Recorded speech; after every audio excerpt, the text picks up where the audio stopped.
Guys, what's going on? George here with APG. Welcome back to another build release video. I'm super pumped about this one. Introducing Project Dubai. All right, now we did something a little bit different on this car. Naturally it's got our full Pro Runner body and suspension and loaded with accessories. But this car, you'll notice some interior highlights. This customer wanted a little bit of a bright interior with some blue accents to customize the dark exterior. Just as we always do, let's jump into some of the details and give you guys a build walk around. Naturally, what we always do is we kind of start with the corner of the car and work our way around it. Now this car is not just outfitted with the best of the best from suspension and accessories, but it's got a lot of custom accent kind of trims. You're looking at the two-tone coloring of the car. Everything's all blacked out, black packed the door handles and mirror caps, but we wanted to add some highlights to the car. You know, the Bronco emblem in the front D-rings playing into that two-tone. So in order to accommodate this, we had to pull and strip the grille, disassemble the emblems, refinish and reassemble. You know, this is the original Ford factory HD modular bumper with our high clearance corners. Those are still fitting in those Baja Fog Pocket kit with those amber SAE pods inside of there. We just got these DV8 shackles refinished blue. And then we've got some kind of rubber isolators in there. I don't like these things bouncing around and shaking while we're driving. Just kind of bringing everything together. So we've got the XL linkable kit up here on the bumper. We wanted something a little bit different up on the A-pillar. We ran these LP4s. They've got better light output. And something really sweet about the LP series is they've got backlight functionality. And we knew we wanted just to kind of offset the overall black car with these blue accents. We thought it would be fun to get some blue backlight on the A-pillar. And something else we thought was cool is to go with some aftermarket headlights. There's a couple companies out there, but for this particular one, we went with Morimoto. They've got some blue backlight functions. They dance around when you start the car, increase light output. You know, they're just add to some fun creativity when modifying your Ford Bronco. So it all just kind of comes together in the front, follows the theme, it's functional, and we love it.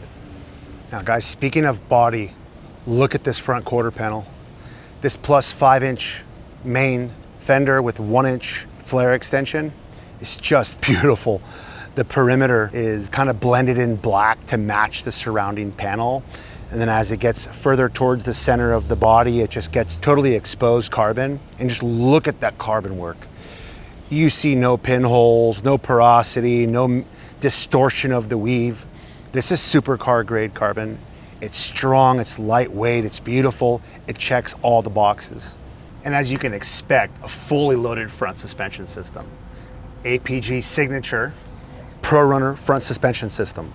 Raised and reinforced, double shear upper shock towers, housing that massive 3-inch internal bypass king coilover.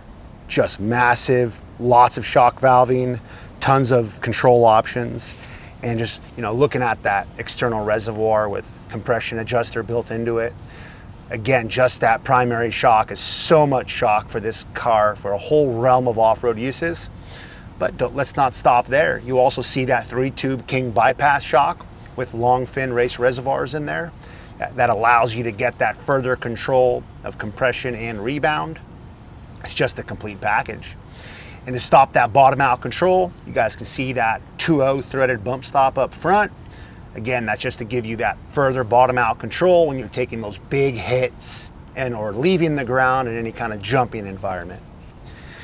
You know, behind the scene here, what you can't see is a full 74 weld billet reinforced steering rack and pinion. You've got our heavy duty Ford Performance inner tie rod outfitted with our heavy duty outer Heim tie rod. And of course, we've got that sleeve for a whole realm of off-road uses. The steering system is very robust. All right, guys, we quickly touched base on what double shear means. When we did the Light Bright build review, we're gonna put this standard into all of our cars. Haven't needed it, but it's just something that we decided to incorporate into our kit.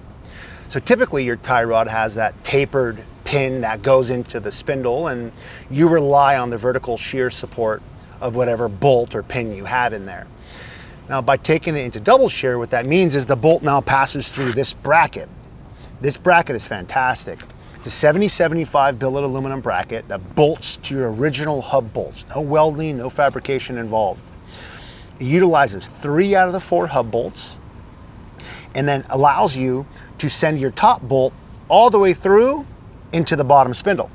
So it just gives you so much more support for those big heavy hits. You know, guys that are spending a lot of time rock crawling, you know the pressure and the forces that happen out there. And this is going to become standard for pro runner offerings.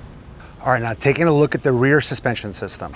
Naturally, you've got that big ultra wide Ultimate Dana 60 axle back there. The rear suspension is sitting on a 3-inch diameter, 14-inch long stroke king coilover.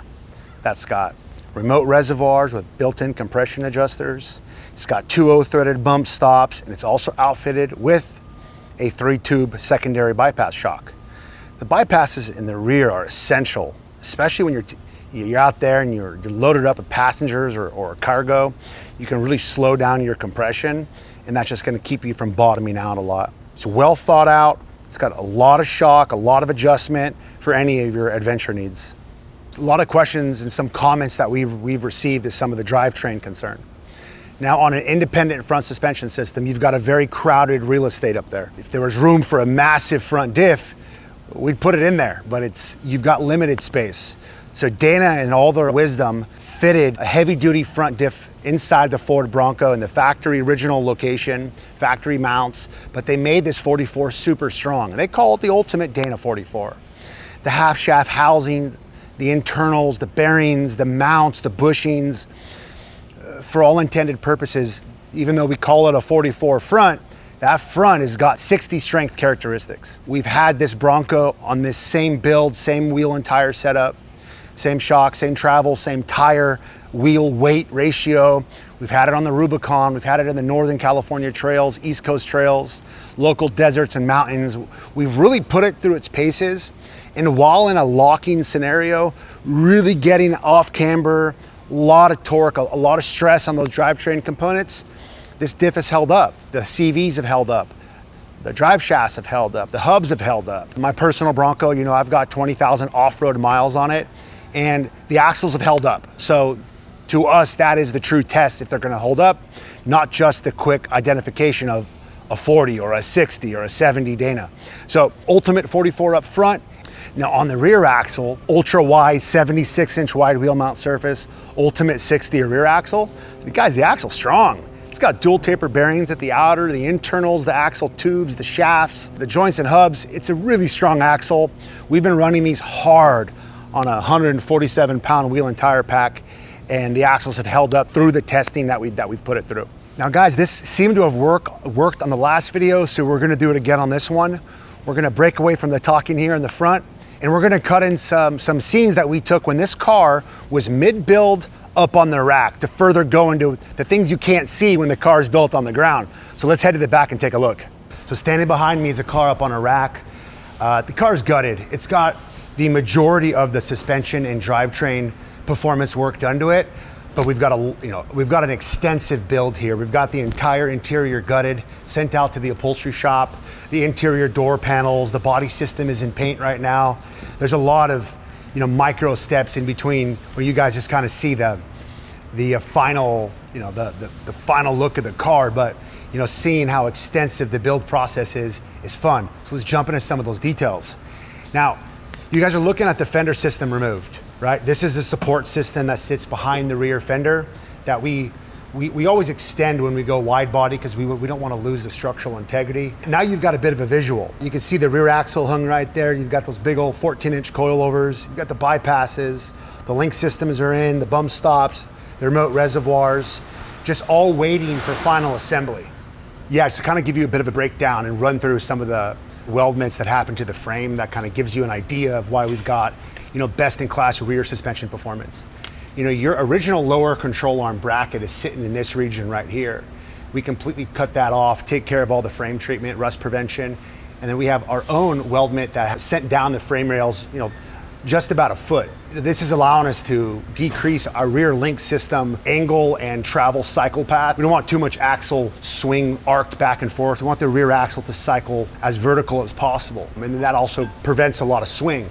But knowing that we have some sort of bracketry that's hanging down low, something really sweet that you guys have seen on our skid plate system on the bottom with Next Venture is this awesome UMHW kind of plastic.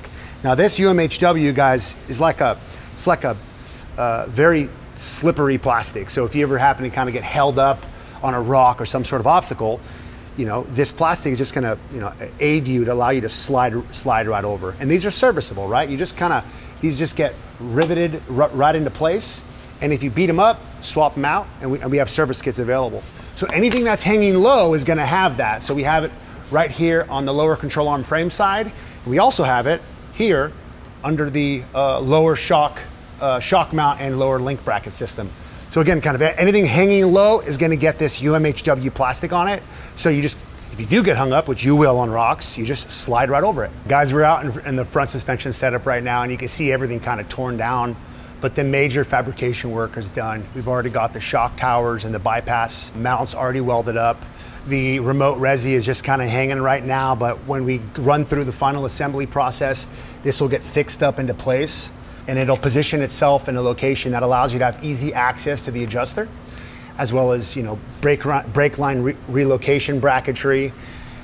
Lower's already kind of mounted up and the coilover is fixed into position, because from this point we will position the rack and pinion in there, the front heavy duty axle, and the remainder of the componentry. Bump stop is already welded in position, and it's already set to where we have it for the 40-inch tall tires this guy's gonna run. And then we'll kind of run through the remaining of the final assembly process. Getting all the hoses and brake lines routed, ABS lines routed, get the high clearance wheel well liners routed, finish up and button up any remaining electrical connection points, axle, steering system, and it all comes together towards the end. And of course, no proper off-road vehicle would be allowed to leave if it wasn't outfitted with armor. You need your rock sliders, you need your skid plates, and nobody better than Next Venture Off-Road. They're all aluminum construction rock sliders and skid plates, yet secondary gusseted and reinforced and outfitted with that UMHW everywhere, just makes these the absolute best armor kit for the Ford Bronco. And even some of you Jeep guys out there, take a look at some of their products. We didn't like the exposure on the top cap here on the rock slider, so we outfitted it with a bit of a carbon cap, and that just finishes off the overall look of the car. So those details that we were talking about, take a look at this rear passenger side 3/4. In a way, this is like my favorite view of the car. It's got a lot going on. It's got a lot of personality. It's got a lot of colors. It's got carbon. It's got two-tone accents. It's just, everything has kind of got our own little custom touch on it, and we love it. Everything from the blacked out Bronco horse emblem to the blacked out upper debris cover on the spindle for the swing out, the custom APG badge, and the two-tone, even the refinished blue D-rings matching the overall color coordination. How perfect these rear backup lights fit inside the bumper housing, the proximity sensors, everything just flows. These Broncos we're building just don't resemble this aftermarket butchered throwing individual parts together. It just flows, and we're super proud of that.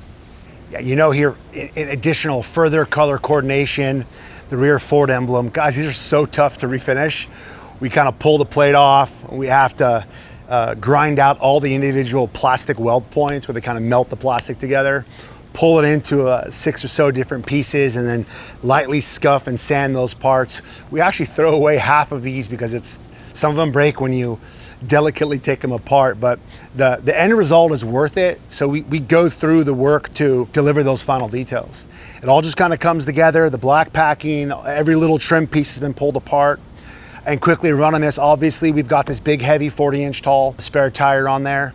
Your heavy duty tailgate kits just aren't gonna work on that. So a seamless install of these, it just works. Everything flows, opens up, and you can see the rear winch system back here. You guys have seen them on past builds. Everything flows, everything comes together, and everything functions. This rear quarter panel is just popping right now on the sun, so I just want to take a moment. Naturally this has our all carbon body system in the back, and we 3D print these fuel doors, and they're actually made of plastic, and that allows us just to clip it in, clip it out, just like a factory would. Now when we do this exposed carbon primary fenders, it poses a challenge because this is plastic, and how do we make it carbon? So we actually skin a sheet of carbon onto the plastic, and we do so in a way where the weave follows the path of everything else. It's just flowing. Everything is blending to the perimeter just perfectly. This full exposed carbon center, the door, everything runs, everything works. Just gorgeous. All right, so something new here, guys. We're getting filmed from my good angle. Hello. All right, we're sitting inside the cockpit right now, sitting in the driver's seat, and it's just perfect. The first thing that's standing out of me right now is this super sporty, all carbon custom steering wheel.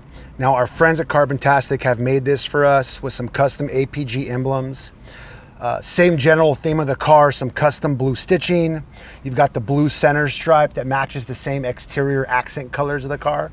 We did some other things on this interior, and it's loud, it's blue, it's light color, but it kind of brightens up the interior of the car.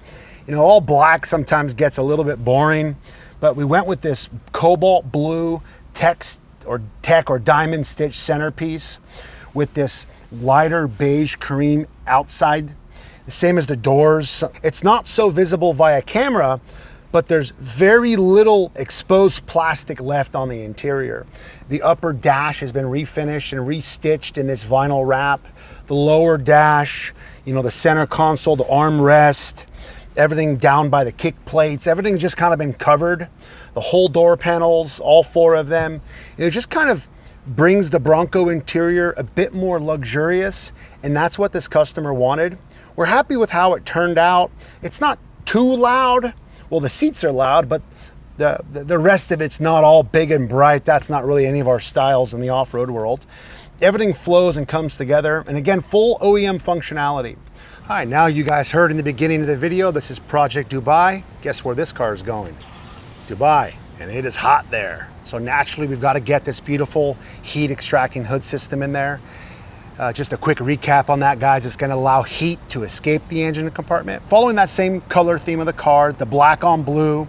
You guys have seen these upper plates refinished in a whole series of colors. These ones are in blue. We got the forward facing amber lights. Just brings the whole package together. All right, now we have the hood popped. Now, as you guys know, we've already kind of launched on a last video. We've got big motors coming in this car. Big thirsty motors that are gonna suck a lot of fuel. And for those that wanna maintain the original turbocharged 6-cylinder motor, but you still want some more power. Guys, there's tons of options. We do not have a power problem. I don't wanna say it's easy, everything comes with a price, but for the most part, we've got just under about an extra 100 horsepower added to this car from a series of things. Naturally, you wanna allow these turbos to breathe better, you know, so, you know, high flow cooler intakes, high flow charge pipes for the cooler, upgraded intercoolers, downpipes and exhausts, tunes and calibration. This just really opens up the true potential of this motor. The main reason for these upgrades for this particular customer was to keep the engine cooler. It's going to be running in 130 degree Fahrenheit temperatures for the entire season out there, and it gets real hot. So we have to do what we can to increase the cooling efficiency of the engine. All right, guys, as you can tell from some past videos and this individual build, there's just so many ways to customize your Bronco Pro Runner for yourself. And that's not just colors and some accessories. You know, if you have an idea and you want it to, you know, you kind of want to make your car your way, give us a call and let's see how we can help bring your dream build to life. So anyhow, we got so many fun builds coming up right now. I'm super pumped. We got a motor coming up. We got just fun, creative projects ahead of us. So if you guys want to see that, hit that subscribe button and we'll see you on the next one.